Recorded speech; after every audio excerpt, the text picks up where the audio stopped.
La vi. ¡Devuélvalo! ¿Disculpe? No se haga la tonta conmigo. Sé lo que hizo. No he cogido nada. Mi cesta está aquí mismo.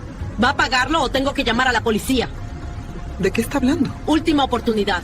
Mire bien, no hay nada que devolver. Las palabras estros y cortantes de la disculpa respeto en el espacio digital. Un marcado contraste con la humillación cruda y visceral que intenta borrar. Lamentemos profundamente la angustia y el daño causado. Decía el comunicado corporativo. Soso y impersonal, pero tras él se esconde una historia humana profunda injusticia, una justa cuentas milenario, y una dura denuncia de prejuicios desenfrenados. No es tratable simplemente un incidente desafortunado. Era un fracaso sistémico, un espectáculo público de racismo y un duro recordatorio de que incluso en los momentos más triviales, la sombra del prejuicio puede descender, rápida y devastadora. El oficial Marcus Miller, con placa número 734, llegó al lugar ese martes por la tarde, respondiendo a una llamada que cambiaría irrevocablemente la vida de varias personas y expondría problemas profundos tanto en la seguridad de comercios como en la policía comunitaria. Miller había acumulado unos quejas formales en esos 5 años en la fuerza. Un historial que, según documentos de Santos Ininos revelados posteriormente, mostraba claramente un patrón de incumplimiento del protocolo departamental, una tendencia a las tácticas agresivas y un preocupante número de detenciones de personas pertenecientes a minorías que no resultaron en arrestos en cargos.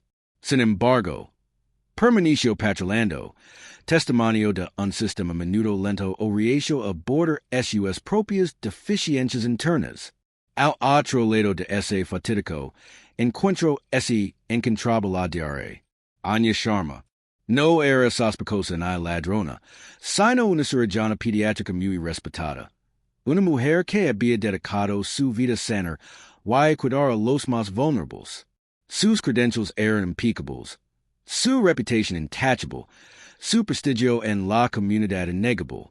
Sin embargo, a los ojos de un gerente tienda, y inicialmente de un agente que acudió al lugar, nada de eso importó. En ese momento, fue reducida a un estereotipo, despojada de su dignidad y sometida a una acusación infundada que desataría una ola de indignación pública y acciones legales. Antes de continuar, ¿desde donde nos veías? Tu participación nos ayuda a sacar a la luz estas historias cruciales. La ciudad de Silverwood, California, disfrutaba de una tarde de noviembre inusualmente cálida. Una suave brisa mecía las palmeras que bordeaban los boulevards, trayendo consigo el aroma eucalipto y el lejano zumbido del tráfico. Dentro de Pinnacle Home Goods, una extensa y exclusiva tienda departamental en el acaudalado distrito de Northwood, el aire acondicionado zumbaba, creando un ambiente fresco y artificial diseñado para incentivar la exploración sin prisas. Eran las 15:17, una hora de picament tranquila para la tienda. El ajetrio del mediodía había disminuido, y la multitud de la tarde no había llegado. Las luces fluorescentes proyectaban una luz brillante y uniformes sobre los pasillos repletos de muebles de diseño, utensilios de cocina artesanos y textiles de lujo. Era un ambiente diseñado para evocar comodidad, aspiración y privilegio, pero para la diaria. Anya Sharma, esa comodidades y higiénicos. La diaria. Anya Sharma fue, sin duda, un pilar de su comunidad. Nacida y criada en los modestos suburbios de Oakland, desafió las expectativas y superimportantes barreras socioeconómicas para alcanzar sus sueños. Graduada de la Universidad de Stanford, donde se especializó en premedicina con honores, obtuvo posteriormente su doctorado en medicina en la Facultad de Medicina de Johns Hopkins, distinguiéndose como una estudiante brillante y compasiva. Su residencia en el Hospital Infantil de Boston se caracterizó por una investigación pionera en cardiología neonatal, publicando varios artículos que impulsan la comprensión y el tratamiento de las cardiopatías congénitas. Durante los últimos 12 años, se desempeñó como jefa de cirugía pediátrica en el Centro Médico Silverwood, un puesto que no le fue otorgado, pero que se ganó con creces gracias a su incansable dedicación, su habilidad inigualable y su compromiso inquebrantable con sus jóvenes pacientes.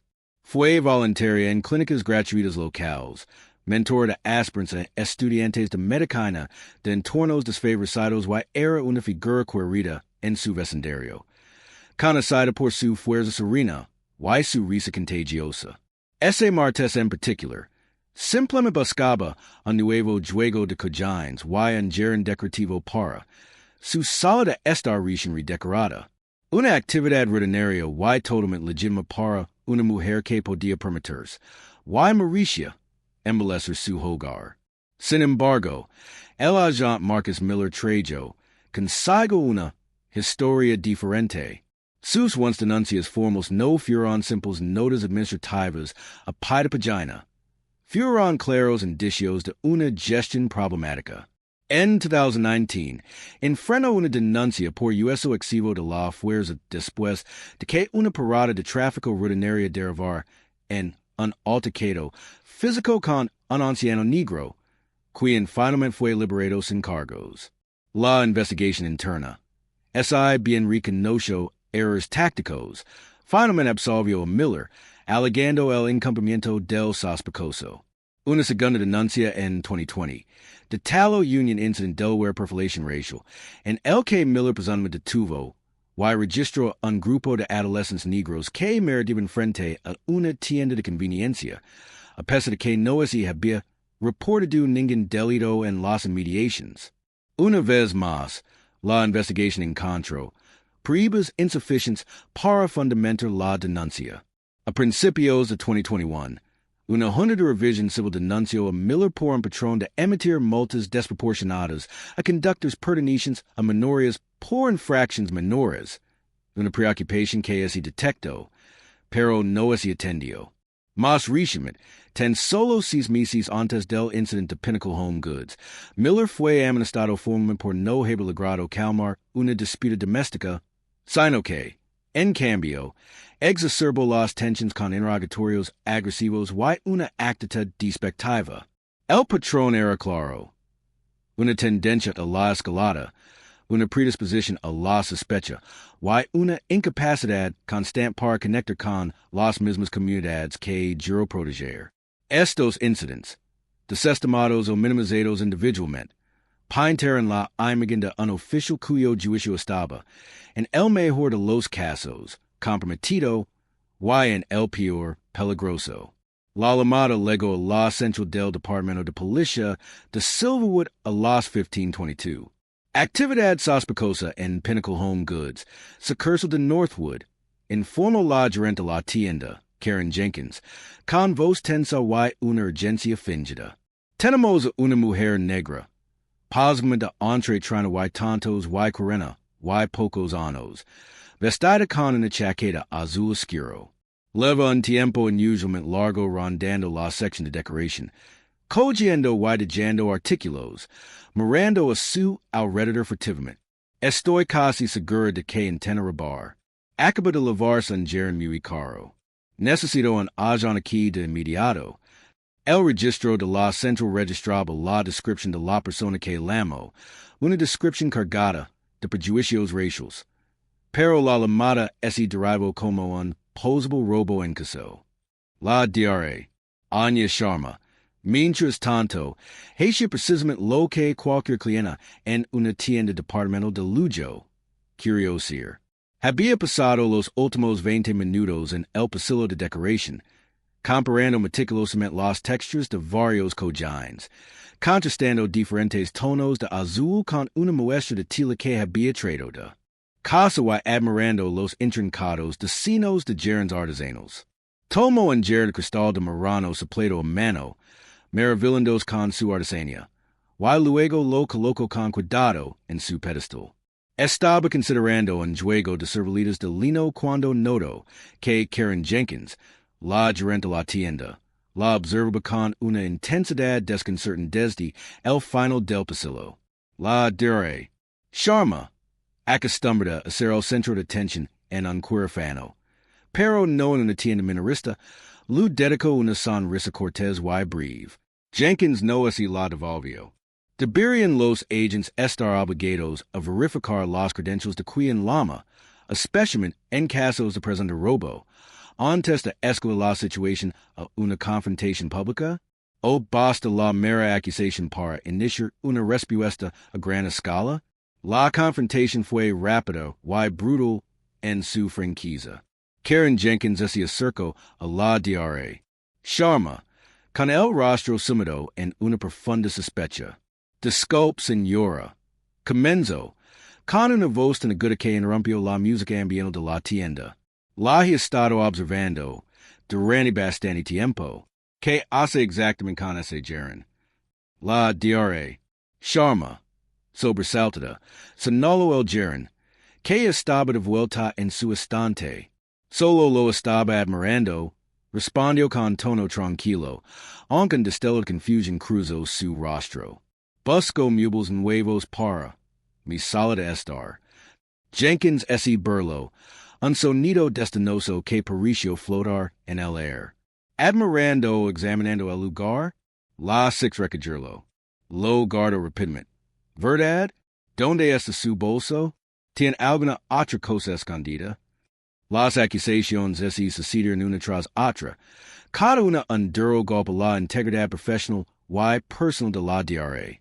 Sharma, la DRA. Sharma, sintiendo una creciente indignación, sacó su billetera. Lo aseguró que no he robado nada. Aquí tiene mi identificación y mis tarjetas de crédito. Soy una clienta como cualquier otra. Intento mostrar su placa de identificación del Centro Médico Silverwood, un claro indicador de superficie y prestigio. Jenkins la rechazó con un gesto de desdén. Cualquiera puede falsificar eso, dijo con desdén, escadronando a la DRA. Sharma con evidente desdén. Y una identificación no prueba que no haya robado nada. Llamé a la policía. Vienen de camino. Para entonces, la conmoción había llamado la atención de varios compradores y empleados de la tienda. Un pequeño grupo comenzó a congregarse, con una mezcla de curiosidad y inquietud en sus rostros. La acusación implícita flotaba en el aire, una humiliación pública que se desarrollaba en tiempo real. El agente Miller legó justo cuando Jenkins exigía revisa la bolsa de la compra de la DRA. Sharma, que solo contenía un pequeño frasco de desinfectante de manos, sin abrir, y las llaves de su coche. Miller, en lugar de calmarse de inmediato, se puso del lado del gerente, con una postura autoritaria y la mirada fija en la DRA. Sharma, señora, el gerente la ha acusado de hurto. Necesitamos ver qué hay en su bolsa. La DRA. Sharma, con la voz ligeramente temblorosa, explico. No he hecho nada malo. Soy la DRA. Anya Sharma, jefa de cirugía pediátrica. Esto es completamente injustificado. El agente Miller, sin embargo, no pareció impresionado por su título. Su expresión era inflexible. Señora, con todo respeto, nos legan historias de todo tipo. Diginos ver su bolso y lo acquerimos.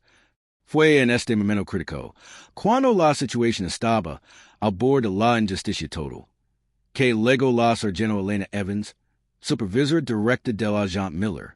La sargento Evans, veterana con 20 años de servicio, conocida por su calma y compromiso con la policía comunitaria, había sido alertada por un agente subalterno que supervisaba el registro de despachos, quien notó la descripción racista del gerente y el historial de quejas de Miller.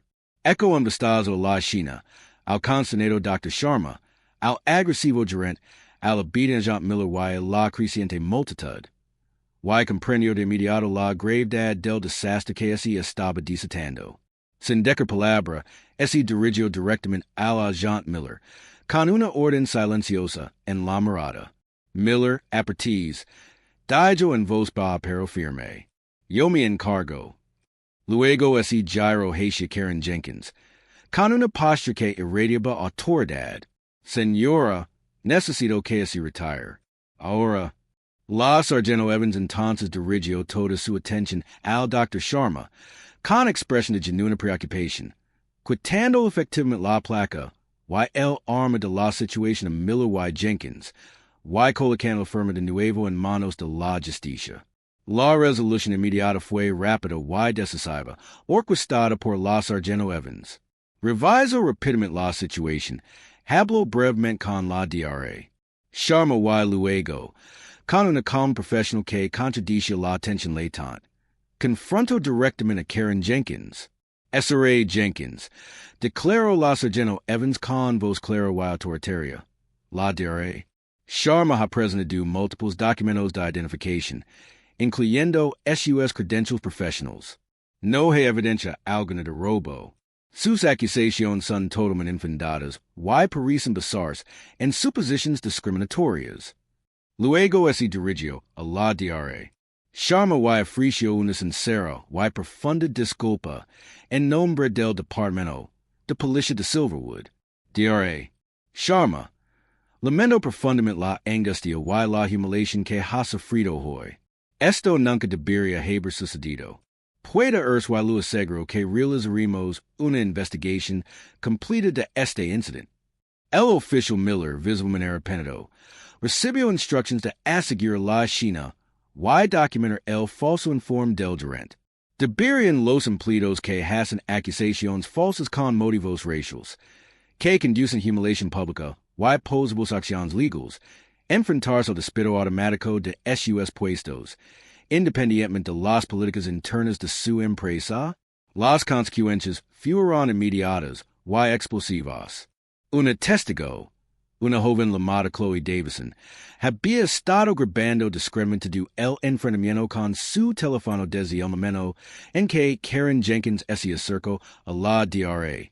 Sharma, a las pocas horas del incidente, Chloe subió las imágenes sin editar TikTok y Twitter. El video, titulado Gerente Pinnacle Home Goods acusa a cirujano negro de hurto, se viralizó con una velocidad asombrosa. Por la mañana, había acumulado más de 50 millones de visualizaciones en varias plataformas, 300.000 compartidos, y desató una ola de indignación. La etiqueta hashtag Justice for Dr. Sharma fue tendencia mundial. Los comentarios se llenaron de condenas, experiencias compartidas de discriminación racial y demandas de rendición de cuentas. Las redes sociales de Pinnacle Home Goods se inundan de críticas negativas, boicots y exigencias del despido inmediato de Karen Jenkins. Las respuestas institucionales fueron rápidas, aunque algunos argumentaron que tardías. Pinnacle Home Goods emitió un comunicado público cuidadosamente redactado, expresando su profundo arrepentimiento y anunciando una investigación interna, pero no fue suficiente. La DRA, Anya Sharma, representada por el reconocido abogado de derechos civiles Marcus Thorne, presentó una demanda íntegral contra Pinnacle Home Goods y Karen Jenkins personalmente. Las acusaciones eran extensas: discriminación racial, privación ilegal de la libertad, infligir intencionalmente angustia emocional, difamación y negligencia en la capacitación y la supervisión. La demanda detalaba el profundo impacto psicológico en la DRA. Sharma, incluyendo ansiedad severa, trastornos del sueño y ensañamiento, de profunda traición por parte de una sociedad a la que había dedicado su vida. También se taba la complicidad inicial del oficial Miller, argumentando que la falta de atención adecuada por parte del departamento e SUS quejas previas contribuyó a la escalada. La batalla legal, aunque inicialmente polémica, duró poco. Ni la innegable evidencia en video, la abrumadora prisión pública, y el formidable equipo legal reunido por la DRA.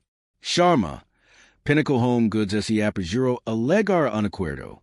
En un acuerdo histórico alcanzado tan solo 3 meses después del incidente, Pinnacle Home Goods acordó pagar a la DRA. Anya Sharma las cifras sin precedentes de $5 millones. Fue En su momento, el acuerdo más cuantioso de este tipo en la historia por una demanda por discriminación racial contra un establecimiento minorista, enviando un mensaje claro, tan sobre las consecuencias financieras de los prejuicios desafortunados. En cuanto a Karen Jenkins, su despido se anunció 48 horas después de que el video se hiciera viral. La carta de despido, algunos fragmentos de la cual se filtraron posteriormente a la prensa, declaraba explícitamente que sus acciones constituyen una falta grave, una violación de la política de la empresa en materia de trato al cliente y un profundo incumplimiento de los valores de respeto e inclusión. Su carrera en la gestión de tiendas minoristas quedó prácticamente truncada, y su reputación profesional quedó irrevocablemente destruida. El agente Marcus Miller, aunque no fue despedido, enfrentó graves repercusiones internas. Sus once quejas previas, sumadas a su gestión inicial del incidente de Sharma, resultaron en una suspensión de 6 meses, sin goce de sueldo, capacitación obligatoria sobre discriminación y una resignación permanente a tareas administrativas, lo que le quitó sus privilegios a patrola y puso fin a su carrera como agente de primera línea. El departamento, a instancias del sargento Evans, también inició una revisión de sus procedimientos internos de gestión de quejas, reconociendo las fallas sistémicas que permitieron que agentes como Miller permanecieran en patrola. El testimonio de la DR. Anya Sharma, presidente con discreta dignidad en una conferencia de prensa tras el acuerdo, resonó profundamente en todo el país. Si esto me puede pesarme, comenzó con voz firme a pesar de la visible emoción. Cirujana pediátrica, jefa de gabinete, una mujer que ha dedicado su vida a salvar vidas. ¿Qué esperanza hay para los demás? ¿Qué esperanza hay para la joven negra sin mis credentials? Sin mis recursos, sin la atención a un video viral? Esto no se trataba de un gerente. Se trataba de una presunción de culpabilidad by únicamente en el color de mi piel. Se trataba de un sesgo insidioso que despoja de dignidad.